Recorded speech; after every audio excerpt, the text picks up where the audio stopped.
जंगली सुअर और बाघ की लड़ाई। Wild boar and tiger fight. एक बार की बात है, एक बहुत बड़ा जंगल हुआ करता था। उस जंगल में कई सारे जानवर रहते थे। सभी जानवर एक दूसरे से शांति बनाए रखते थे, एक दूसरे की मदद करते थे और सभी से मिलजुल कर रहते थे। पर उसी जंगल में एक शैतान बाघ रहता था। वो बहुत ही शक्तिशाली था और शरीर से भी थोड़ा बड़ा था। उसका उसे बहुत ही घमंड था। उसे लगता था कि वो उस जंगल के सबसे शक्तिमान जानवर है और कोई उसे कुछ नहीं कर सकता। इसलिए वो बिना वजह बाकी जानवरों को परेशान करता रहता था। छोटी छोटी बातों पर बाकी जानवरों पर बहुत गुस्सा हो जाता था और उन्हें मारता रहता था। जंगल के सभी जानवर उसका कुछ नहीं बिगाड़ सकते थे। सभी उससे बहुत डरते थे और उसके रास्ते में ना आए, बस इसी कोशिश में लगे रहते थे। पर कितना भी वो उससे बचने की कोशिश करे, वो शैतान बाघ उन्हें कहीं भी पकड़ लेता था और उन्हें सताता था। जंगल के राजा शेर खान भी इस शैतान बाघ से परेशान आ गए थे। वो उसे समझाने की बहुत कोशिश करते थे, पर वो बाघ उनकी बात सुनता ही नहीं था। जंगल के सारे जानवर शेर खान के पास उस शैतान बाघ की हमेशा शिकायतें लेकर जाते थे, पर जंगल के राजा शेर खान उनके लिए कुछ नहीं कर पाते थे।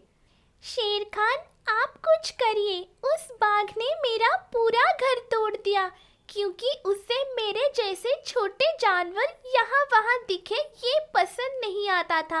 अब क्या ये मेरी गलती है कि मैं शरीर से छोटा हूँ और उसके जितना शक्तिशाली नहीं हूँ? शेर खान, कल उसने मेरी पूंछ पकड़कर मुझे यहाँ वहाँ पटक कर मारा, क्योंकि उसके पैरों के नीचे केले के छिलके आ गए थे। वो केले के छिलके मेरे थे ही नहीं, फिर भी उसने मुझे मारा। शेर खान, वो सिर्फ शरीर से बड़ा है और थोड़ा शक्तिशाली है, इसका मतलब ये नहीं कि वो कुछ भी करे। आप कुछ कीजिए। शेर खान थोड़े बूढ़े हो गए थे, इसलिए उसे लड़ नहीं पाते थे। शेर खान बोले, मैं कुछ सोचता हूँ। शेर खान अब रात भर इस शैतान बाघ के बारे में क्या करना है ये सोचते रहे। अगर उससे ऐसे ही छोड़ दिया तो उसकी शैतानी बढ़ती रहेगी। मैं अब जंगल के जानवरों के परेशानी नहीं देख सकता, इसलिए अब कुछ ना कुछ करना ही होगा। तभी उन्हें याद आता है कि उनका एक बहुत पुराना दोस्त है जो कि जंगल के बाहर रहता है। वो एक जंगली सुअर था। वो बहुत ही शक्तिशाली था। शेर खान को यकीन था कि वो शैतान बाघ से जीत जाएगा, क्योंकि शेर खान और उस जंगली सुअर की भी लड़ाई हुई थी जब वो पहली बार जंगल में मिले थे। तभी शेर खान को उस जंगली सुअर की शक्ति का अंदाजा आ गया था। शेर खान दूसरे दिन ही सुबह सुबह जंगल के बाहर अपने दोस्त को मिलने जाते हैं। कैसे हो मेरे दोस्त? अरे शेर खान, बहुत दिनों बाद मुझसे मिलने आए। अरे दोस्त, मुझे माफ करो, पर मैं तुम्हारे लिए एक काम लेकर आया हूँ। क्या तुम मेरी मदद करोगे? काम? कैसा काम? शेर खान बीती बात जंगली सुअर को बता देते हैं। बस इतनी सी बात? ठीक है, चलो देखते हैं। शेर खान और जंगली सुअर साथ में जंगल में आते हैं। जंगली सुअर तब से जंगल में रहने लगता है। वो शैतान बाघ के हर हरकतों पर नजर रखता है। एक दिन वो शैतान बाघ एक हिरण को परेशान कर रहा था। वो उससे मारने ही वाला था। तभी जंगली सुअर वहां पर आता है। अरे, इस बेचारी को क्यों परेशान कर रहे हो? अगर दम है तो मुझसे लड़कर दिखाओ। तुम कौन हो? तुम्हें तो यहाँ कभी नहीं देखा। क्यों, मुझे देखकर डर गए? शैतान बाघ तब जोर जोर से हंसने लगता है। एक सुअर को देखकर मैं क्यों डरूंगा?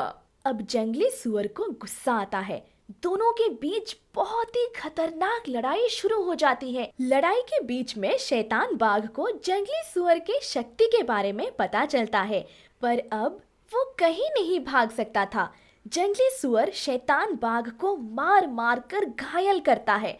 आखिर में वहीं पर शैतान बाघ की मौत हो जाती है। जंगल के सारे जानवर वहां पर आ जाते हैं, साथ ही साथ शेर खान भी वहां पर आ जाते हैं। हम सब की मदद करने का तुम्हारा बहुत बहुत शुक्रिया मेरे दोस्त। ये जंगल ये बात हमेशा याद रखेगा। जंगली सुअर बाकी जंगल के जानवरों को मिलकर अपने घर वापस चला जाता है। इस कहानी से हमें ये सीख मिलती है कि अपनी ताकत का गलत इस्तेमाल या घमंड नहीं करना चाहिए। एक बार की बात है, एक बहुत बड़ा जंगल था। उस जंगल में दो दोस्त रहते थे, गाय और चीता। दोनों साथ में ही रहते थे, क्योंकि कालू चीते को सोनू गाय की बहुत चिंता रहती थी कि कहीं उसका कोई शिकार न कर दे। इसीलिए वो हमेशा सोनू गाय के साथ रहा करता था। दोनों साथ में ही रहते थे, साथ में खेलते थे। एक दिन ऐसे ही दोनों लुका छुपी खेल रहे थे तो सोनू भाई कालू चीते से थोड़ी दूर जाकर छुप जाती है। तब वो देखती है कि वहां पर एक अंडा है। अंडे को देखकर सोनू गाय उस अंडे के पास जाती है और सोचती है, अरे ये अंडा तो एक मुर्गी का है, पर अपने अंडे को ऐसा अकेला छोड़कर ये मुर्गी गई तो गई कहाँ। वो ये सब सोच रही होती है, तभी वहां पर कालू चीता पीछे से आ जाता है। पकड़ लिया, तुम तो बहुत जल्दी ही मुझे मिल गई। तुम ठीक से खेल नहीं रही हो। चलो अब तुम्हारी बारी, मैं तुम्हें ठीक से छुपकर बताता हूँ। वो ये सब कह रहा होता है, पर सोनू गाय का कालू चीते पर कोई ध्यान नहीं रहता। ये बात कालू चीते को समझ आती है। कालू चीता कहता है, सोनू तुम्हारा ध्यान कहाँ है? क्या तुम मेरी बात सुन भी रहे हो? मैं कितनी देर से तुमसे बात कर रहा हूँ, तुम क्या सोच रहे हो? तब सोनू गाय कहती है, कालू ये देखो मुझे क्या मिला। कालू तब देखता है, अंडा? हाँ, ये एक मुर्गी का अंडा है। तो मैं क्या करूँ सोनू? क्या मैं इसे खा जाऊं? कुछ भी मत बोलो कालू। तो मैं अंडे का क्या करूँ? चलो ना खेलते हैं। पर कालू इस अंडे को देखने के लिए यहाँ पर कोई भी नहीं है। पता नहीं मुर्गी कहाँ पर गई है। सोनू तुम बेवजह चिंता कर रहे हो, मुर्गी यहीं कहीं होगी। और अब चलो तुम्हारी बारी है। ऐसा कहकर कालू वहां से चला जाता है। सोनू गाय थोड़ी देर सोचती है, फिर वहां से चली जाती है। दोनों थोड़ी देर खेलते हैं और अपने घर चले जाते हैं, पर सोनू गाय को रात को नींद ही नहीं आती। वो लगातार उस अंडे के बारे में सोच रही होती है। क्या वो मुर्गी वापस आ गई होगी? वो अंडा सही सलामत तो होगा ना? ऐसे ख्याल उसके दिमाग में आ रहे होते हैं। फिर वो सोचती है, क्यों ना मैं वहां पर जाकर देख लूं। अगर मैं एक बार देख लूं कि वो अंडा सही सलामत है तो मैं आराम से सो सकती हूँ। ऐसा तय करके सोनू गाय अंडे के पास चली जाती है। तभी वो देखती है कि वहां पर एक बहुत बड़ा सांप है और वो अंडे को खाने वाला है। वो जल्दी से वहां पर जाती है भाग के और अपने सींग से उसे अंडे से दूर कर देती है। अच्छा हुआ मैं समय पर यहाँ पर आ गई, वरना पता नहीं इस अंडे का क्या होता। पर यहाँ पर वो मुर्गी तो है ही नहीं, और जब मैं इस अंडे को अकेला भी तो नहीं छोड़ सकती। तब सोनू गाय उस अंडे को लेकर अपने घर वापस चली जाती है। दूसरे दिन सुबह कालू चीता उस अंडे को देख लेता है। अरे तुम ये अंडा यहाँ पर क्यों ले आई? सोनू गाय बीती बात कालू चीते को बता देती है। तो क्या तुम इस अंडे को संभालने वाली हो? हाँ, क्यों नहीं। जब इस अंडे से बच्चा बाहर आएगा तो मैं उसका भी ख्याल रखने वाली हूँ, क्योंकि लगता है उस मुर्गी को किसी ने शिकार कर लिया है। कालू चीता फिर कुछ नहीं कहता। उस दिन से दोनों उस अंडे का ख्याल रखने लगते हैं।